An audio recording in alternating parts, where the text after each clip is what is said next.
that's not your name.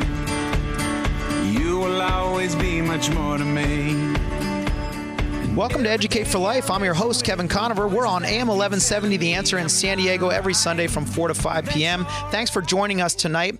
You know, we started a discussion last week with Dr. Gary Cass, and we're going to pick up and continue this discussion. It's very important because we're coming into an election year. There's all kinds of drama and crazy stuff happening around the country. I wanted to share with you one of the things that's going on right now. If you haven't heard of the Alliance Defending Freedom, they're a great organization. They're currently litigating for a guy named Blaine Adamson. He was the owner of Hands On Originals, a promotional printing company, which turned down several requests to create shirts based on the message that he was asked to print on them. But when he declined one particular design, he faced charges of illegal discrimination. The order came from the Gay and Lesbian Services Organization, and the requested shirt promoted the group's Pride Parade. Blaine explained that he could not print a shirt bearing a message that conflicts with his faith. He then offered to connect the GLSO to another printer who would create the shirts for the same price that he would have charged. The GLSO rejected Blaine's offer and filed a discrimination complaint with the Lexington Fayette Urban County Human Rights Commission. Now, if the situation were reversed, the big question is, would a homosexual printer be forced to print material stating that homosexuality is morally wrong? Or what about an African American who is forced to print shirts promoting a Ku Klux Klan rally? Of course, that's not going to happen. But on the other hand, why is this happening to Christians? And my guest tonight, Dr. Gary Cass, he is an expert on these issues. He is the founder of the Christian Anti-Defamation Commission, and this is the exact kind of thing that he is dealing with. DefendChristians.org. By the way, if you didn't listen to the show last week, I highly recommend you do. You're going to get a lot of insight into these issues. And tonight, part of what we're trying to figure out here is at what point, and is it legal for the states to override what the federal government decides? The federal government's made all kinds of decisions. 1962, prayer was taken out of the schools. 1963, the Bible was taken out of schools. 1970, no-fault divorce was instituted. 1973, abortion was legalized in all 50 states. And this is ongoing all the way with what just happened this year with Obergefell regarding legalizing same-sex marriage throughout all 50 states against the will of many people. So, Dr. Cass, thanks a lot again for being here on the show tonight. Glad to be here, Kevin. Having a great time. So what do we do here? You know, what happens? And we discussed all kinds of things last week, like specifically the doctrine of the lesser magistrate. We talked about the doctrine of interposition, the doctrine of nullification, all things that are throughout U.S. history. And one of the things we're going to talk about tonight is the Supremacy Clause. Can you explain what that is? What is the Supremacy Clause? Sure. And before we maybe jump into that, some of your listeners might be hearing this for the first time and they're going, what the heck? What are you talking about? Nullification, interposition, lesser magistrate. It's really it comes down to a very simple premise. Are we obligated to do what is wrong? Even if our government tells us what's wrong. By the way, interposition can happen in any situation where a lesser magistrate interposes between a tyrannical magistrate to protect the innocent situation. For example, just hypothetically, in a family, what if you have a tyrannical, abusive husband? Well, the lesser magistrate, if you will, the wife, certainly could interpose and protect the children. Yeah. Okay? Because he doesn't have the right to abuse children. She should interpose and demand that he stop. If he doesn't stop, then you call the civil magistrate. But husbands don't have absolute ruling authority. If there's abuse in the church, pastors should be deposed and fired and convicted if they abuse their authority. So we recognize limits upon ecclesiastical authority. We see it on familial authority.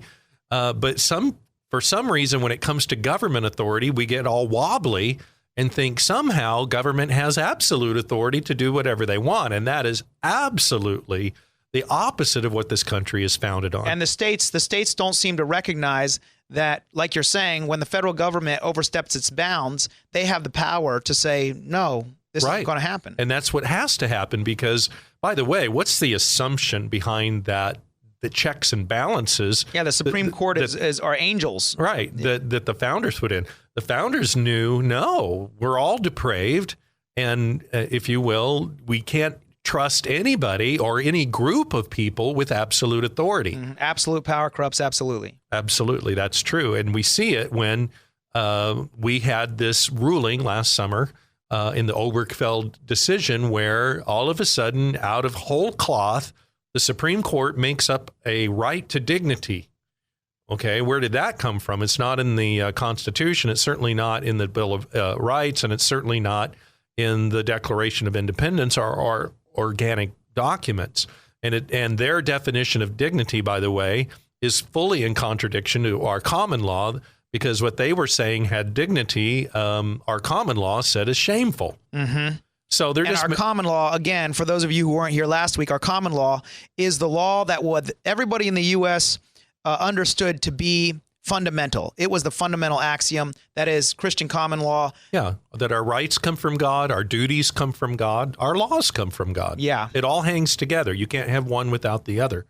And so where a lot of us get hung up in is because we've been essentially conditioned to salute. Every time the Supreme Court makes a ruling, all of a sudden we're supposed to bow down to them as if they're demigods, and that their opinions somehow have this mystical authority over us. Well, no, they only have authority insofar as they are in accordance with the laws of nature and nature's God and the Constitution. And this is what the Declaration is all about, too, is the fact that we have unalienable rights. Right. Rights that come from God, not from government. Right. And therefore the government can't take them away. Right. And I would say with every corresponding right comes our God-given duties as well. And so we don't just get to make up laws. We don't just get to make up rights. Our country was not based upon that. But because we've been in experimenting with this insanity called secularism, which is just this idea that we can make up our own laws haphazardly, arbitrarily, and somehow end up with just civil society, that's the conflict that we're in. And so trying to make up rights to do wrong, according to our common law and our Christian heritage, has created a huge conflict in civil society. And so now we're trying to make sense. What do we do with this ruling that came out of nowhere, and certainly not out of law, just the opinions of 5 people? And it came to a head with Kim Davis, this little county clerk in Kentucky, who, according to her state law, there is no such thing as homosexual marriage. Now some 5 judges down in Washington, D.C. says there is.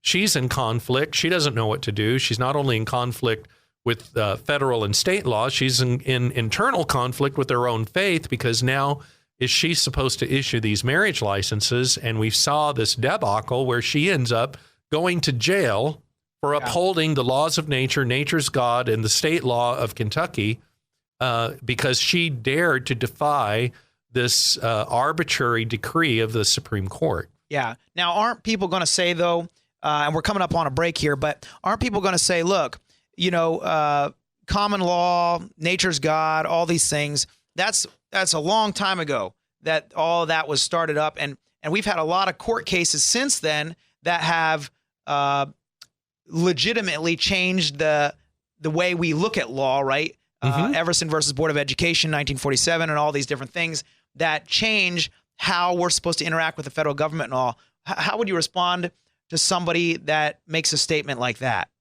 Well, and that's kind of the argument, for example, with another arbitrary law, Roe versus Wade. Mm-hmm. Oh, there's this thing called stare decisis. In other words, there's a precedence that's been set, and it's been set long enough that therefore it's just a matter of law. Well, I would ask the question, when is it right to do what is right? Is it ever too late to do the right thing? And we would say, no, we should always do what's right.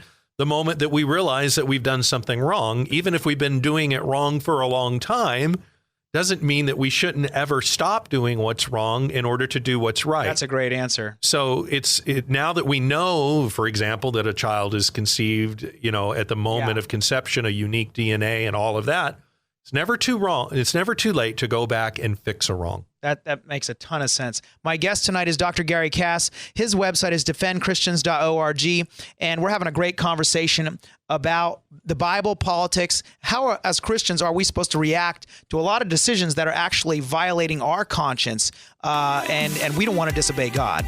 We'll be right back.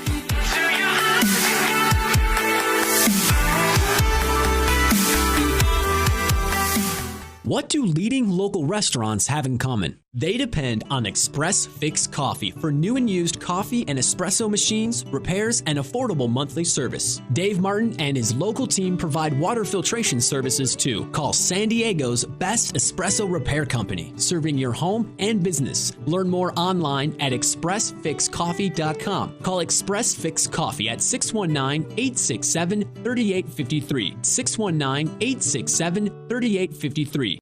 Hi, this is Jason Hall, president of Team Home Loans, a branch of Synergy One Lending. I just want to take this opportunity to thank Kevin Conover for the profound impact he's had on mine and my wife's spiritual life, as well as being an incredible teacher while our kids were his students. His knowledge and passion have taught us all how important it is to be defenders of our faith. It's our honor and privilege to support Kevin and his show. It is our sincere hope and prayer that you will continue to learn to be defenders of your faith through Kevin's radio show and through his Educate for Life teachings. Thank you, Kevin, from the Hall family and Team Home Loans. Add historic American beauty to your home today with genuine Amish furniture. It's built in the USA from solid cherry wood with a bourbon finish. Or choose alternative woods and finishes to accent your home's decor. You'll find it all at Tucker's Valley Furniture. For over 65 years, the Tucker family has served San Diego County. Still family owned. Cash and Carry and Tucker's Valley Furniture. 2 stores, both right across the street at Main and Mollison in El Cajon. Learn more at tuckersvalleyfurniture.com. You're the anchor of my hope, the only one who's in control. Thanks for listening today. This is Educate for Life. I'm your host, Kevin Conover. We're on AM 1170, The Answer in San Diego. My guest tonight is Dr. Gary Cass, and we're talking about we started off the show talking about the Supremacy Clause. What does that mean exactly? So, Dr. Cass, I want to just hop right into it here. Can you define the Supremacy Clause for us? Well, I think it'd be good for us to read that, because when this argument comes up that the states and if what we call the lesser magistrates need to stand up for the rights of the people. And a lesser magistrate is just somebody that's lower lower in authority. It could be a county official. It could be a county clerk, a county sheriff. It could be a state official. It could be a governor. It could be a legislator. Whoever sees the light first and realizes, wait a minute, this is wrong, we need to fix it, then they're supposed to step up and assert their constitutional right, because there's not a constitutional right to do what is wrong. Where did I get that from? Abraham Lincoln. There's no right to do wrong, because our rights come to us from God. God doesn't give us the right to do what's wrong. Now, real quick here, somebody's going to say, well, which God? In Saudi Arabia, they have Sharia law. They have they have an Islamic republic. Well, it's a demonic law. Yeah. So we're not on this show here today. We're not debating which God. We're not debating the existence of God. What we're doing is we're assuming, and we're also making the same assumptions that the founding fathers, those who started the country, assumed also. Right. We're standing on the shoulders of literally 1,000 years of Christian legal theorists who sat down and said, if we only had the Bible and Christianity to inform our government, what would it look like? That's what makes America exceptional, because we're the first country to get to more or less start from scratch and say, we're going to build our country on the general principles of Christianity. That had never been done before. Most countries were established by war and somebody coming in and conquering the land and taking it over and setting up dynasties. We're the first country to say, no, we have a chance to do this without, kind of a tabula rasa. We have a blank slate here, and we can do this based upon the ideas of Christendom. If we only had these Christian legal ideas, and that's where we got our ideas from, we have rights that come to us from God. And so this brings us to the Supremacy Clause, which is in the Constitution. Right. So how do we relate to one another? Were you going to read that Supremacy Clause? And that's really what's happened here. Because of these Christian ideas, we have a skeptical view of power. We believe too much power for anybody is a bad thing. So we want to divide power. We want to enumerate powers. But we have to get along, too. There's going to be times where we're going to have to work together. Yeah, and so that's where the Supremacy Clause comes in. Because the states decided we need a general government or a national government to do some things that it can do that we really can't do. And so they wrote the Constitution, limited the powers. And then this is what they put in the Supremacy Clause. Okay. They said this Constitution, with all of its limits and everything in it, and the laws of the United States, which shall be made in pursuance thereof. In pursuance of what?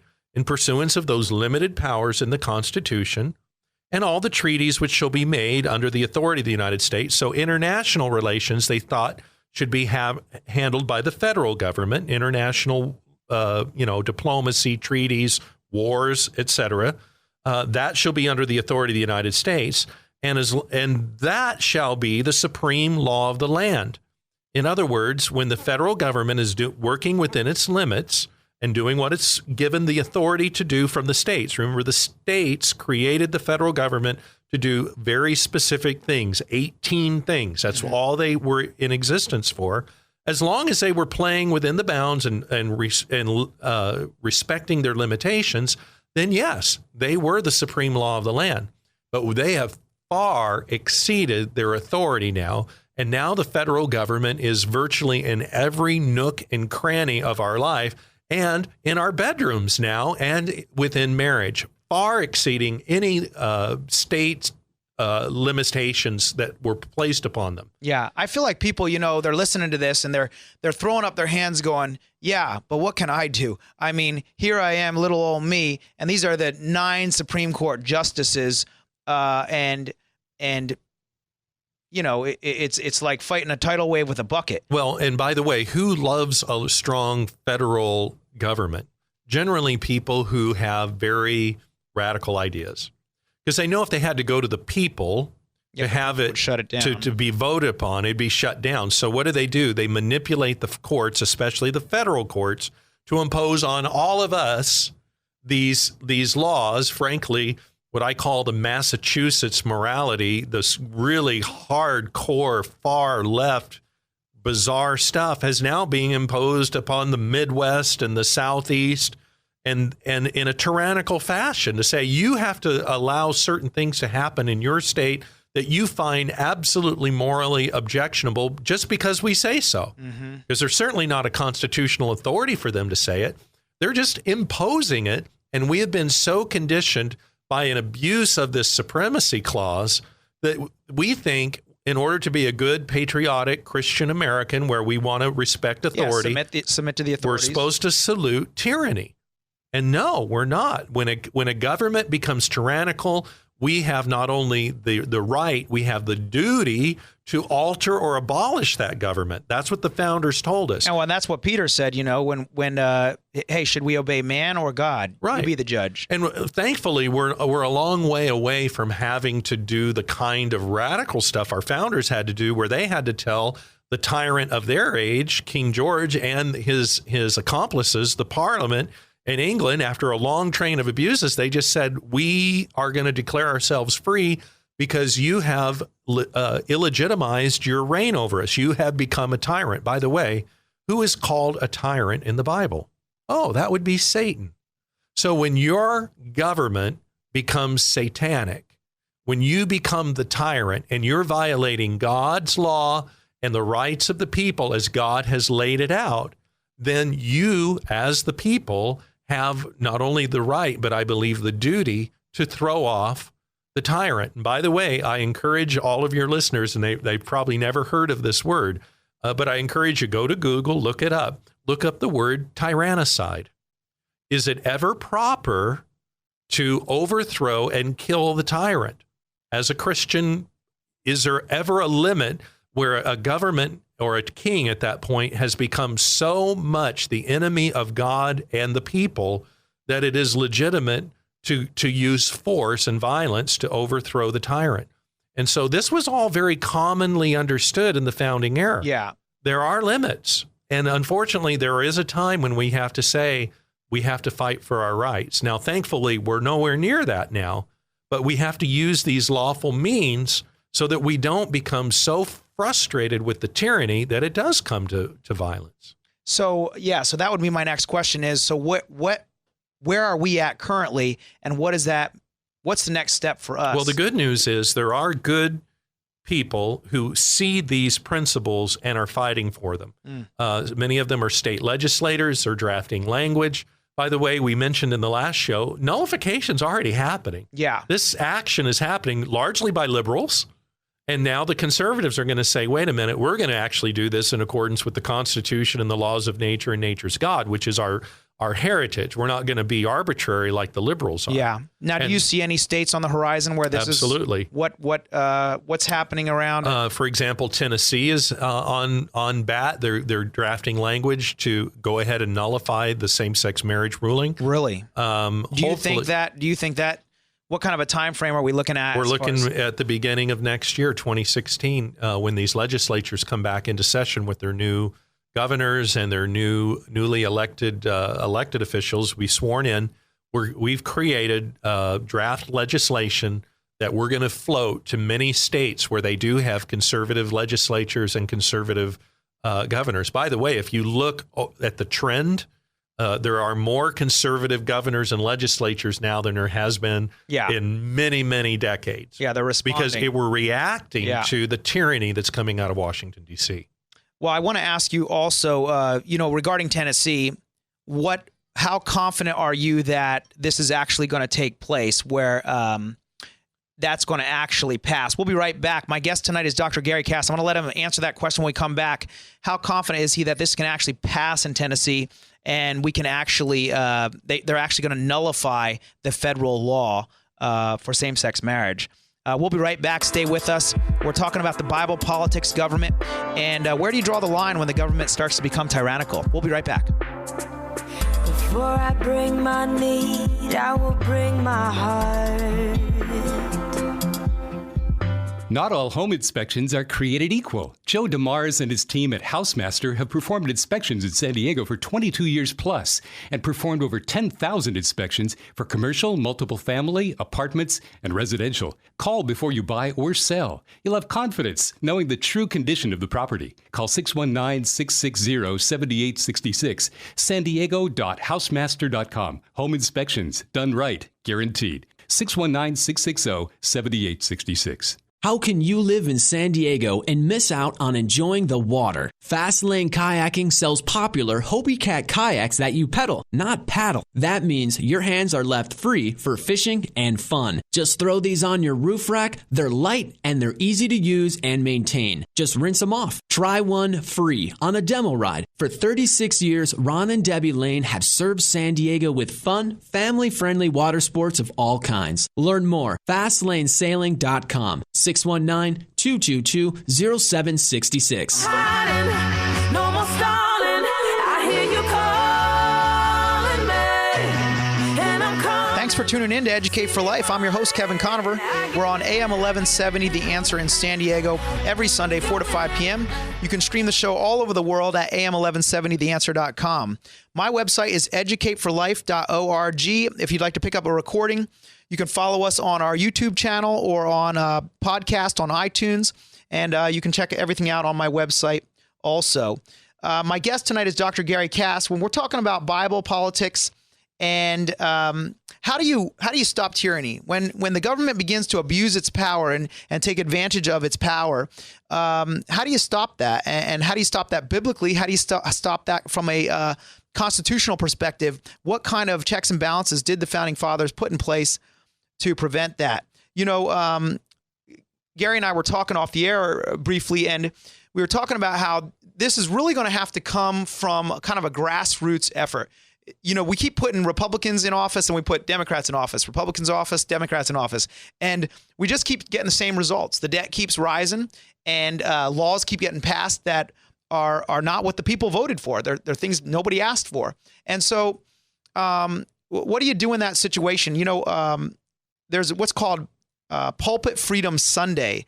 Pastors have initiated this. My own pastor, Dr. Jim Garlow at Skyline Church, decided to defy the IRS. There's currently a supposed ban on pastors actually endorsing, for example, a political candidate. And what's happened is about 1,500 pastors, I think even more than that now, actually recorded sermons that directly violated what is called the Johnson Amendment, and then sent their sermons to the IRS in order to say, this is unconstitutional, this is violating our rights. Therefore, we're not going to stand for this, and we're just going to band together. So along those same lines, Dr. Cass, with what's happening in Tennessee and you're drafting legislation and so forth, what's the next steps here? Well, and Dr. Garlow's a hero of mine, and I remember talking to the leaders of Alliance, at that point called Alliance Defense Fund, who initiated this, and I jokingly said, when are you going to become the Alliance Offensive Fund? And I want to take credit that they actually realized, wait a minute, we don't have to just simply be on defense. Let's be on offense, and let's do this pulpit freedom initiative. Now, I can't take credit for it, but I hope it stimulated us, because that's the problem, isn't it? We're always on defense. We're always playing catch up. This gives us this nullification, this interposition where a lesser or a lower ranking elected official steps up and says, stop the tyranny. That's going to take some courage. Let's be honest. A lot of politicians are afraid to risk their political capital, frankly, their political future, by doing this. And I'll be honest, it's a little bit foreign to most people.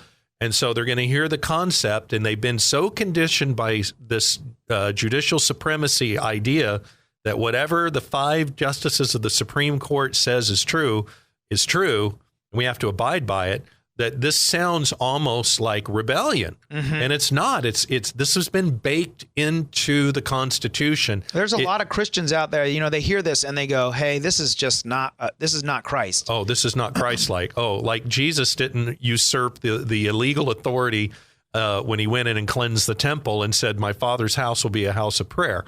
We have selective thinking about what it means to be a Christian sometimes. Thank God our founders had a little bit more sense than we do. And honestly, we have the luxury to not have to think seriously about this, because we had Christian founding fathers who did. Yeah, we kind of and we don't sat even on their coattails. Yeah, we don't even realize the rigor that they, and the cost and the blood, literally, that was shed to give us the privilege to be a bunch of wimps. I'm sorry.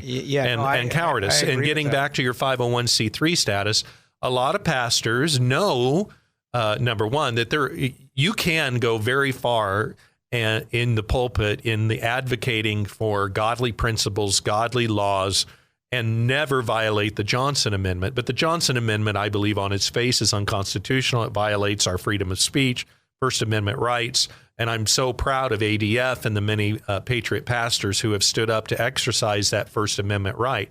But it's going to take the pulpits coming alive. It's going to take we the people coming alive. Because in our form of government, we get the government we demand. And I say this, and a lot of people are going to get angry at me. If you don't like what's happening in the government, you got to realize our leaders are corrupt because we are corrupt. They represent us. They go to the Washington, D.C. or Sacramento, and they vote the way we let them vote. And they get away with all sorts of things, and nothing happens. When they come back, do we vote the bums out? No. We get mad at everybody else's elected official, but we like ours. But then you look at their voting record, and whether it's Republican or Democrat, when it comes to principle, many of them are compromised. And so we become cynical and just throw up our hands and say there's nothing we can do. This is something we can do.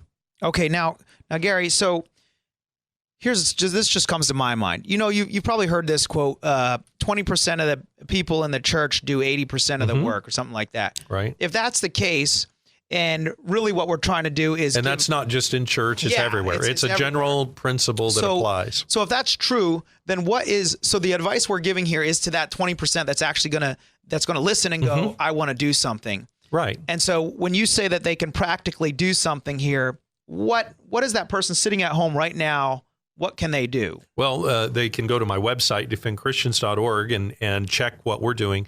We're going to be rolling out this campaign here in the next week or so, and we're going to be directing emails to send this language to the legislatures and governors that ran as conservatives who said that they're pro-marriage. Okay, put up or shut up. If you're pro-marriage, then put a check on the Supreme Court and tell them that we do not recognize their arbitrary authority over marriage, and we demand that they exercise their constitutionally given powers to shut down the tyranny of the federal government. Now, it's an interesting thing that this has not become a major issue in this presidential campaign.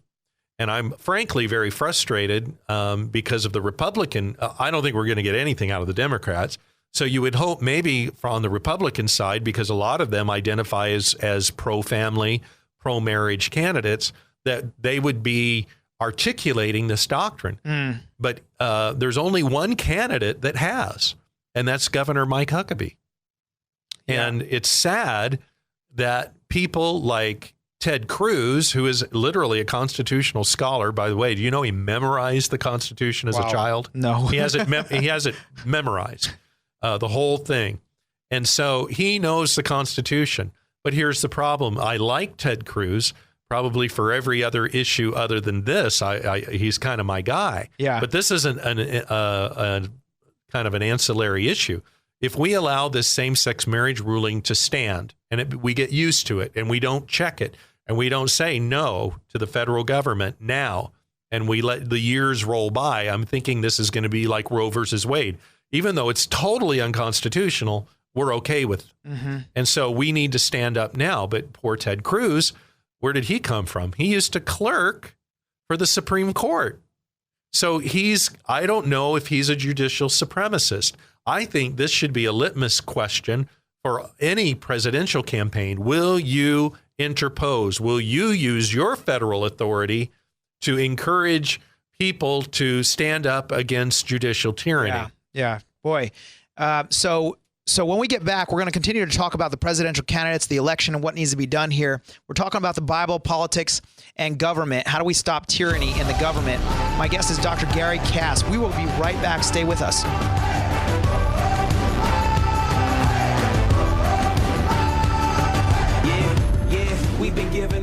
When you need tires or service, count on Conover Tires, Wheels, and Service in Oceanside for a full range of affordable options and all the brands you trust. See their great customer reviews and special offers online.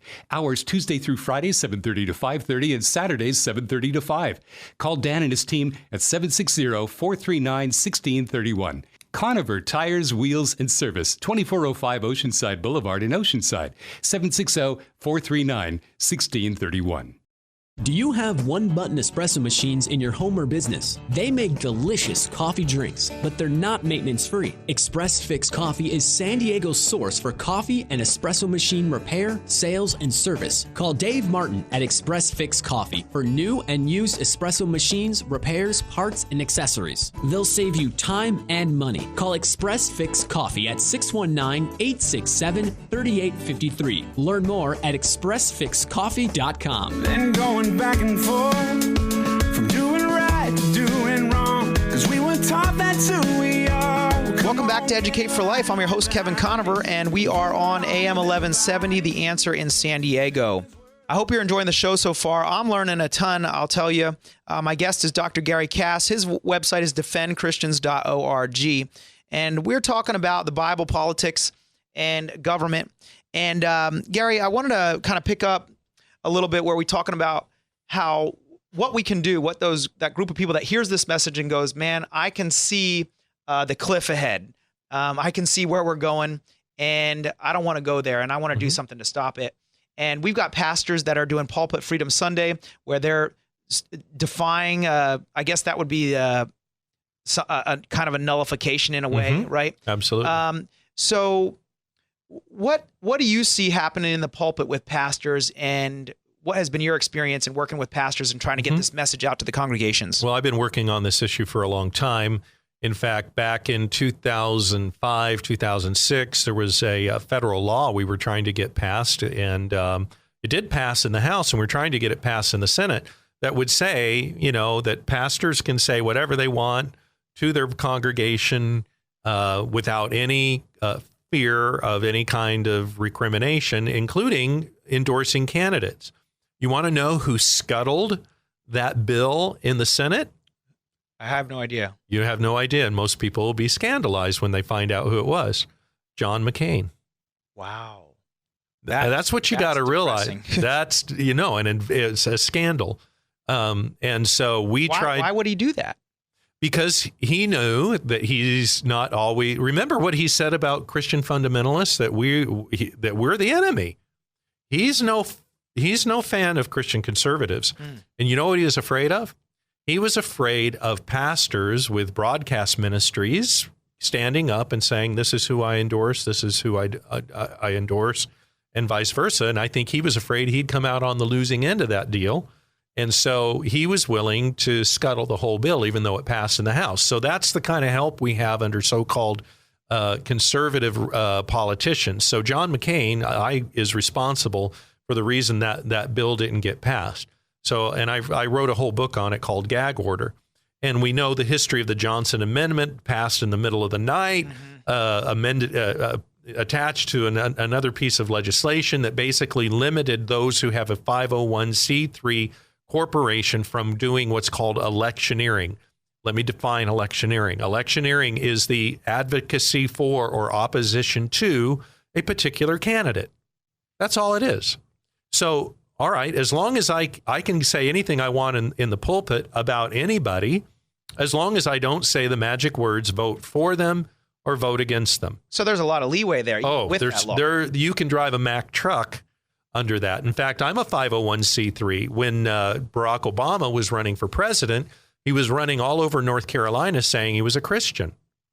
Well, that was interesting because I read all of his comments, and I actually read books. And I read some of the things that Obama had said about Islam, about Christ, about sin, and about his conversion, and not only what he said, what he didn't say. And so I created a series of 7 videos called Why Barack Obama is Not a Christian. Perfectly legal. I'm just saying Obama went out and he says he's a Christian. I'm saying by biblical, historic, Orthodox standards, he's not a Christian. I didn't tell people to vote one way or the other, but I was just trying to say, you need to be informed. He's saying as a Christian, here's what here he is in his own words on record. And we put that out. Oh, by the way, I got audited the moment that they took power in January of 2008. I got a nastygram from the IRS. Wow. And thank God for the Alliance Defense Fund, because they protected me. I know what the limits are. Yeah. I went up to the line. I didn't cross the line, but I just educate. You can educate all day long as a pastor, but I don't think that law, the Johnson Amendment, is constitutional. Thank God for the Pulpit Freedom Sunday, where they're testing that and, if you will, defying the IRS to say, come after us, come get us. Yeah. Here's our sermons. You cannot deprive us of our First Amendment rights. Would you say that pastors are just there's kind of this general fear over pastors, even though like you're saying, there's so much leeway and so much room, they just kind of just avoid it altogether. Right. And they do that for a couple of reasons. One is ignorance, but we've been dealing with this issue for so long that if people don't know, at least generally, that we can get away with a lot, it's willful ignorance. I hear what you're saying. They want to be ignorant, and they want their boards that many times control the churches. Generally speaking, committees are not the bastions of courage. Yeah, that's true. And so it takes a strong... It's more like, don't do this, don't do that, don't do this. Yeah, and then they call the attorney, and the answer you're always going to get from an attorney is no. Yeah. Because there's never any upside for an attorney to tell you to take a risk. Because if it doesn't work out, then you can sue him for errors and omissions. Yeah. So he's always going to say, no, don't do it, don't do it. So you got to have people like a Jim Garlow. And these many pastors across the country who will say, you know what, we're going to do the right thing, and we're going to test this because it's the right thing to do. Yeah. So a lot of guys that aren't doing it are doing it not because they don't know, or not because they can't do it, but because they either have golden handcuffs on them, their board has told them, if you do it, we will fire you, or they're just inherently cowards. I love what Dr. Kennedy used to say. He said there was a poll taken once of parishioners, and they were asked, does your pastor speak out on the current moral issues of the day? And the overwhelming majority of them said no, he doesn't. And then when asked, what was the reason why your pastor doesn't speak out? The overwhelming majority of parishioners said of their minister, he's a coward. Wow. Is that a real poll? And that's a real poll. Oh, my goodness. And Dr. Kennedy said, I would hate to stand in front of a congregation who looks upon me every week that thinks I'm a coward. Yeah, that's horrible. But I believe that that's true. The church, the problem is not the church. The church is aching and begging for moral leadership. Yeah. It is the cowardice of the church leaders who have either willfully stayed ignorant or are just needing to be enlightened. Hopefully this program will help them. Yeah. And even if they are sued, by the way, no church in the history of America has ever lost its 501c3 for doing it. Now, some of them have been sanctioned because of one thing or another, sure, but they still have their C3. But by the way, churches were tax exempt long before the 501c3 laws ever existed. Yeah, yeah. So it's actually mentioned in the Constitution itself. Yeah, so churches are tax exempt. It's a matter of our common law. Yeah, it's not like they can actually take it away. No. So, this is a boogeyman that's been stalking the church and has eviscerated the church and its ability to speak out on the issues. And we need to stand up and take it back. And thank God for the Alliance Defense Fund, for Dr. Garlow and the Patriot Pastors, the Black Road Regiment. I don't know if your audience has heard of them. Yeah. Referring to the colonial clergy who wore black robes, who literally led the Revolutionary War. And so that's what we need, Patriot Pastors, because they have to stir up the people to put the pressure on their representatives to do what the Constitution has told them to do, which is to defend our God-given rights. Yes, our unalienable rights. My guest tonight is Dr. Gary Cass, and his website is defendchristians.org. And this is such an important subject. I hope you'll communicate to your pastor about the fact that you want them to take a stand, that you want them to speak on these issues. These are not issues that are not affected by the Christian worldview or the Bible. God speaks into all areas of our lives, and that doesn't matter what it is: government, politics, relationships, finances, everything.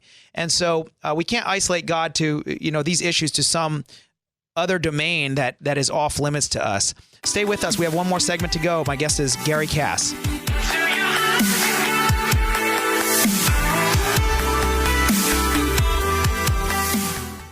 Hi, this is Jason Hall, president of Team Home Loans, a branch of Synergy One Lending. I just want to take this opportunity to thank Kevin Conover for the profound impact he's had on mine and my wife's spiritual life, as well as being an incredible teacher while our kids were his students. His knowledge and passion have taught us all how important it is to be defenders of our faith. It's our honor and privilege to support Kevin and his show. It is our sincere hope and prayer that you will continue to learn to be defenders of your faith through Kevin's radio show and through his Educate for Life teachings. Thank you, Kevin, from the Hall family and Team Home Loans. In 1947, Gordon Tucker began serving San Diego County families. Today, the family tradition continues with 2 stores, Tucker's Valley Furniture and Cash and Carry, both right across the street in El Cajon at Main and Mollison. Whether you want today's modern, eco-friendly furniture or authentic Amish furniture from solid cherry wood built in America, let the Tucker family serve your family. Learn more at tuckersvalleyfurniture.com, a proud sponsor of Educate for Life with Kevin Conover. You're the anchor of my hope, the only one who's in control. Welcome to Educate for Life. I'm your host, Kevin Conover. We're on our last segment here. We're going to finish out the show. I wanted to share with you another quick story here. Baronelle Stutzman is a florist. She owns Arlene's Flowers in Richland, Washington, served and employed people who identify as homosexual for her entire career.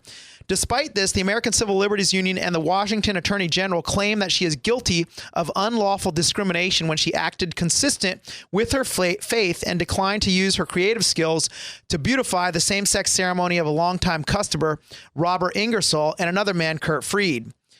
This is what she said. She says, "You have to make a stand somewhere in your life on what you believe and what you don't believe." She said this in a CBN interview.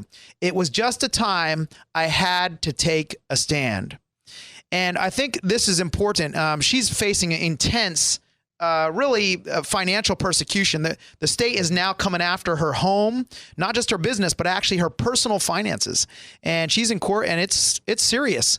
I mean, her entire livelihood is at threat here. But she decided, I've got to take a stand. And my guest tonight is Dr. Gary Cass, and he's all about taking a stand because he's done it over and over and over again. And Gary, I wanted to continue this conversation about what pastors can do, what people can do. And, you mentioned two kingdom theology, and you said that this is kind of a problem off the air. You said it because it causes people to somewhat abandon. Can you explain what two kingdom theology is for our listeners? Right. This is a kind of an interesting movement that's getting a lot of traction. I think because it does let people off the hook. And it's essentially kind of a what I would call a schizophrenic view of the world, that Jesus is only concerned with the spiritual kingdom. If you will, he's concerned with conversion, which certainly he is. He's concerned with the church and its operations and its ministries and the sanctification of the individual. But and maybe Christian family, and then that's basically the extent of Christ's real concerns. Jesus doesn't really care about injustice or unrighteousness in a larger cultural arena. Let me give you the worst example of this. Okay. And by the way, to all my dear Lutheran friends, please do not be offended. But this kind of came out of Lutheranism, where there was a retreat into pietism and with kind of an obsessive obsession with their own personal religious ethics, which is great. We need piety, but pietism, when you take something to an extreme, that becomes all there is a problem. And so pietism had taken over Lutheranism for a while. And then the Third Reich showed up. And the pastors are saying, wait a minute, something's wrong. Niemöller and a group of pastors confronted Adolf Hitler. Guess what Adolf Hitler did? Adolf Hitler gave him two kingdom theology. He says, I will leave the church to you. You leave Germany to me. Huh? What are you saying? In other words, the state, the Reich, the federal government, whatever, it has its own autonomous existence apart from God and apart from the church. And that is an absolute misreading of Romans 13. In Romans chapter 13, it says that the civil magistrate, that is the elected official or king or whoever is in political authority, is God's minister. Well, if he's God's minister, he has to represent God. And what is he supposed to do as God's minister? He's supposed to be a terror to those who do evil. Yeah. And he's supposed to reward those who do good. In the same way, kind of like the king in the Old Testament, and you have the priest and the king. They're both God's ministers. Right. And they both have legitimate spheres in which they operate, but both the church and the state are accountable to God. And it's the church's role to be prophet, priest, and king, if you will, in this sense. They are to speak the prophetic word of truth to the church and call them to obedience to God, who is their king. In a sense, they're almost like a conscience for the government. Absolutely. And when the church is doing its right, we're not a theocracy. We don't believe the clergy dominates They're not to carry out capital punishment or arrest people doing anything like that. But neither is the state supposed to be baptizing and catechizing our children, right? So, but that doesn't mean that the church is not supposed to speak into the church or play a role in society. And when the church, remember, there's only one true God, right? So when the church is operating under God and the state is operating under God, would they be in conflict? No.